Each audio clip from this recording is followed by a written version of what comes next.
السلام علیکم خواتین و حضرات، میرا نام ہے مہران اور آپ دیکھ رہے ہیں حق سیکر یوٹیوب چینل۔ یہ سیرت النبی کا ایپیسوڈ 5 ہے، جس کا عنوان ہے حضرت محمد صلی اللہ علیہ وسلم کا ستارہ چمکا۔ ملک شام کا ایک یہودی ایس مکہ سے کچھ فاصلے پر رہتا تھا۔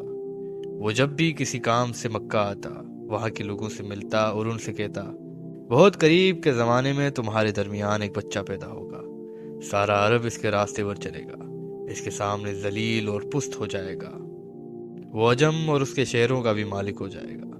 یہی اس کا زمانہ ہے۔ جو اس کی نبوت کے زمانے کو پائے گا اور اس کی پیروی کرے گا، وہ اپنے مقصد میں کامیاب ہوگا۔ جس خیر اور بلائی کی وہ امید کرتا ہے، وہ اس کو حاصل ہوگی، اور جو شخص اس کی نبوت کا زمانہ پائے گا مگر اس کی مخالفت کرے گا، وہ اپنے مقصد اور آرزوؤں میں ناکام ہوگا۔ مکہ معظمہ میں جو بھی بچہ پیدا ہوتا، وہ یہودی اس بچے کے بارے میں تحقیق کرتا اور کہتا، ابھی وہ بچہ پیدا نہیں ہوا۔ آخر جب نبی کریم صلی اللہ علیہ وسلم اس دنیا میں تشریف لائے تو عبد المطلب اپنے گھر سے نکل کر اس یہودی کے پاس پہنچے۔ اس کی عبادت گاہ کے دروازے پر پہنچ کر انہوں نے آواز دی۔ ایس نے پوچھا، کون ہے؟ انہوں نے اپنا نام بتایا۔ پھر اس سے پوچھا، تم اس بچے کے بارے میں کیا کہتے ہو؟ اس نے انہیں دیکھا، پھر بولا، ہاں تم ہی اس کے باپ ہو سکتے ہو۔ بے شک وہ بچہ پیدا ہو گیا ہے جس کے بارے میں نے تم لوگوں سے کہا تھا۔ وہ ستارہ آج طلوع ہوگا جو اس بچے کی پیدائش کی علامت ہے، اور اس کی علامت یہ ہے کہ اس وقت اس بچے کو درد ہو رہا ہے۔ یہ تکلیف اسے 3 دن تک رہے گی اور اس کے بعد وہ ٹھیک ہو جائے گا۔ راہب نے جو یہ کہا تھا کہ بچہ 3 دن تک تکلیف میں رہے گا، تو اس کی تفصیل یہ ہے کہ آپ نے 3 دن تک دودھ نہیں پیا تھا۔ اور یہودی نے جو یہ کہا تھا کہ ہاں آپ ہی اس کے باپ ہو سکتے ہیں، اس سے یہ مراد ہے کہ عربوں میں بھی دادا کو باپ کہا جاتا ہے۔ اور نبی کریم صلی اللہ علیہ وسلم نے ایک بار خود فرمایا تھا، میں عبد المطلب کا بیٹا ہوں۔ یہودی نے عبد المطلب سے یہ بھی کہا تھا، اس بارے میں اپنی زبان بند رکھیں، یعنی کسی کو کچھ نہ بتائیں، ورنہ لوگ اس بچے سے زبردست حسد کریں گے، اتنا حسد کریں گے کہ آج تک کسی نے نہیں کیا ہوگا، اور اس کی اس قدر سخت مخالفت ہوگی کہ دنیا میں کسی اور کی اتنی مخالفت نہیں ہوئی۔ پوتے کے متعلق یہ باتیں سن کر عبد المطلب نے ایس سے پوچھا، اس بچے کی عمر کتنی ہوگی؟ یہودی نے اس سوال کے جواب میں کہا، اگر اس بچے کی عمر طبی ہوئی تو بھی 70 سال تک نہیں ہوگی، بلکہ اس سے پہلے ہی 61 یا 63 سال کی عمر میں وفات ہو جائے گا، اور اس کی امت کے اوسط عمر بھی اتنی ہوگی۔ اس کی پیدائش کے وقت دنیا کے بت ٹوٹ کر گر جائیں گے۔ یہ ساری علامت اس یہودی نے گزشتہ انبیاء کی پیش گوئیوں سے معلوم کی تھی، اور سب بالکل سچ ثابت ہوئی۔ قریش کے کچھ لوگ عمرو بن نفیل اور عبداللہ بن حجش وغیرہ ایک بت کے پاس جایا کرتے تھے۔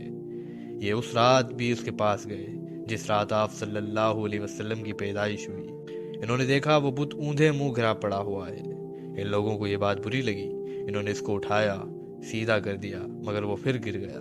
انہوں نے پھر اس کو سیدھا کیا، وہ پھر الٹا ہو گیا۔ ان لوگوں کو بہت حیرت ہوئی، یہ بات بہت عجیب لگی۔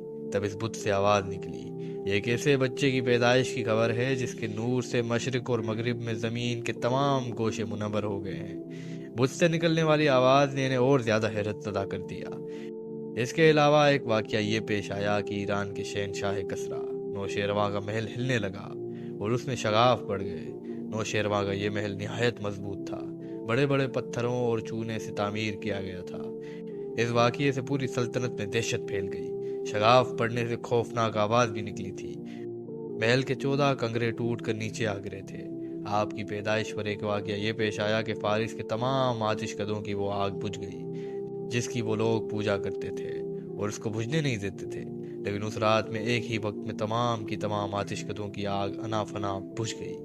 آگ کے بجھنے والوں میں رونا پیٹنا مچ گیا۔ کسریٰ کو یہ تمام اطلاعات ملی تو اس نے ایک کاہن کو بلایا۔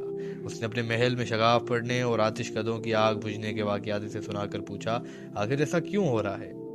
وہ کاہن خود تو جواب نہ دے سکا، تاہم اس نے کہا، ان سوالات کے جوابات میرے ماموں دے سکتا ہے، اس کا نام ستیح تھا۔ نوشیروان نے کہا، ٹھیک ہے، تم جا کر ان سوالات کے جواب لاؤ۔ وہ گیا، ستیح سے ملا، اسے یہ واقعات سنائے۔ اس نے سن کر کہا، ایک عصا والے نبی ظاہر ہوں گے جو عرب اور شام پر چھا جائیں گے، اور جو کچھ ہونے والا ہے ہو کر رہے گا۔ اس نے یہ جواب کسریٰ کو بتایا۔ اس وقت کسریٰ نے دوسرے کاہنوں سے بھی معلومات حاصل کر لی تھی، چنانچہ یہ سن کر اس نے کہا، تب پھر ابھی وہ وقت آنے میں دیر ہے، یعنی ان کا غلبہ میرے بعد ہوگا۔ پیدائش کے 7ویں دن عبد المطلب نے آپ کا عقیقہ کیا اور نام محمد رکھا۔ عربوں میں اس سے پہلے یہ نام کسی کا نہیں رکھا گیا تھا۔ قریش کو یہ نام عجیب سا لگا، چنانچہ کچھ لوگوں نے عبد المطلب سے کہا، اے عبد المطلب، کیا وجہ ہے کہ تم نے اس بچے کا نام اس کے باپ دادا کے نام پر نہیں رکھا بلکہ محمد رکھا ہے، اور یہ نام نہ تمہارے باپ دادا میں سے کسی کا ہے نہ تمہاری قوم میں سے کسی کا ہے؟ عبد المطلب نے انہیں جواب دیا، میری تمنا ہے کہ آسمانوں میں اللہ تعالیٰ اس بچے کی تعریف فرمائے اور زمین پر لوگ اس کی تعریف کریں۔ محمد کے معنی ہیں جس کی بہت زیادہ تعریف کی جائے۔ اسی طرح والدہ کی طرف سے آپ کا نام احمد رکھا گیا۔ احمد نام بھی اس سے پہلے کسی کا نہیں رکھا گیا تھا۔ مطلب یہ کہ ان دونوں ناموں کی اللہ تعالیٰ نے حفاظت کی اور کوئی بھی یہ نام نہ رکھ سکا۔ احمد کا مطلب ہے سب سے زیادہ تعریف کرنے والا۔ علامہ سہیلی نے لکھا ہے، آپ احمد پہلے ہیں اور محمد بعد میں، یعنی آپ کی تعریف دوسروں نے بعد میں کی۔ اس سے پہلے آپ کی شان یہ ہے کہ آپ اللہ تعالیٰ کی سب سے زیادہ حمد و ثنا کرنے والے ہیں۔ پرانی کتابوں میں آپ کا نام احمد ذکر کیا گیا ہے۔ اپنی والدہ کے بعد آپ نے سب سے پہلا صوبیہ کا دودھ پیا۔ صوبیہ نبی کریم صلی اللہ علیہ وسلم کے چچا ابو لہب کی باندھی تھی۔ ان کو ابو لہب نے آپ کی پیدائش کی خوشی میں آزاد کر دیا تھا۔ صوبیہ نے آپ کو چند دن تک دودھ پلایا۔ انہی دنوں صوبیہ کے ہاں اپنا بیٹا پیدا ہوا تھا۔ آپ کی والدہ نے آپ کو صرف 9 دن تک دودھ پلایا۔ ان کے بعد صوبیہ نے پلایا۔ پھر دودھ پلانے کی باری حضرت حلیمہ سعدیہ رضی اللہ عنہا کی آئی۔ حضرت حلیمہ سعدیہ رضی اللہ عنہا اپنی بستی سے روانہ ہوئی۔ ان کے ساتھ ان کا دودھ پیتا بچہ اور شوہر بھی تھے۔ حضرت حلیمہ سعدیہ رضی اللہ عنہا دوسری عورتوں کے بعد مکہ میں داخل ہوئی۔